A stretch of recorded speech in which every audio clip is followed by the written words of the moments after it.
আজকের ভাষণে কি শুনলে? দেখলে তো হুমায়ুন কবিরের হুঙ্কার, দেখলে তো? আজকে ওখানে মুর্শিদাবাদের 70% এইভাবে বললো যে কারোর বাপের ক্ষমতা যদি থাকে, কোনো মাইকে লাল যদি থাকে, আজকে এই শিলান্যাস বন্ধ করে দেখাক। ক্ষমতা দেখালো, ক্ষমতা। ঠিক আছে, তোমাদের কথা বলছি এবার। 1971 সালে যেরকম বাংলাদেশ থেকে পালিয়ে এসেছিল সব বস্তা ব্যাগ ফ্যাগ নিয়ে, যখন এরা সংখ্যা গরিষ্ঠ হয় এদের পাওয়ার দেখায়, তো সেই পাওয়ার 1971 সালেও দেখিয়েছিল একবার। ঠিক আছে, আর আজকে সেই হুঙ্কার মঞ্চের থেকে শুনলে বারবার চ্যালেঞ্জ ছুড়ে দিল কিন্তু 140 কোটি হিন্দুদের উপর, যে ওখানে ওরা 70%, আর 70% হলে ওরা কি করতে পারে, ওদের ক্ষমতা কি আজকে দেখিয়ে দিল। দেখো, যখন গাঁড় ফাটে কখন জানো তো? যখন কিছু কিছু কমেন্ট বা কিছু কিছু SMS আসে না, যে অন্ধভক্তরা দেখ অনেক তো বিরোধ করেছিলি, দেখ আজকে শিলান্যাস হয়ে গেল, তোরা বোরোলিন লাগিয়ে ভ্যাসলিন লাগিয়ে শুয়ে থাক, তখন না সেটা জ্বলে যায় একদম। ঠিক আছে, দেখো ফিল্ডে লেবে যতদিন না হিন্দু নিজের পায়ে দাঁড়িয়ে নিজের অস্তিত্ব রাখার জন্য যতক্ষণ না লড়বে, ততক্ষণ বাড়া কোনো পলিটিক্যাল পার্টির উপর বাড়া ভরসা করবা না কেউ।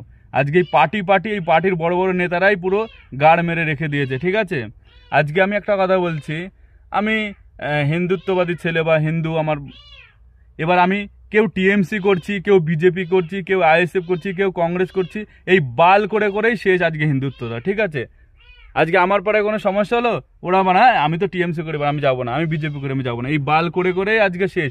যেই দিন হিন্দু নিজের অস্তিত্ব জন্য এক হয়ে যেদিন ফিল্ডে লাভবে আর এইসব বালছাল কাজে যেদিন বিরোধ করবে, পুরো অ্যাকশন নেবে। কিন্তু কি করবে? এই যে নেতা মন্ত্রীরা আছে, বড় উপরে বড় বড় নেতারা আছে, তুমি একসাথে ফিল্ডে লাভবা, গুদমার ছেলে পুলিশ দিয়ে তোমাকে ভিতরে ঢুকিয়ে দেবে।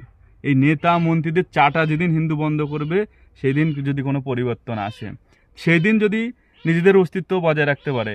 আর আজকে যদি এক না হয়ে যে এরকম ধর্মর দিক দিয়ে, রাজনীতির দিক দিয়ে, জাতি ভেদের দিক দিয়ে যদি বিভক্ত হয়ে যায়, তাহলে আনেওয়ালা ভবিষ্যতের যে জেনারেশন আসবে, ছেলে মেয়েরা, তাদের বাড়া বাংলা থেকে পালিয়ে যেতে হবে। ঠিক আছে, এই দিন অবশ্যই আসবে।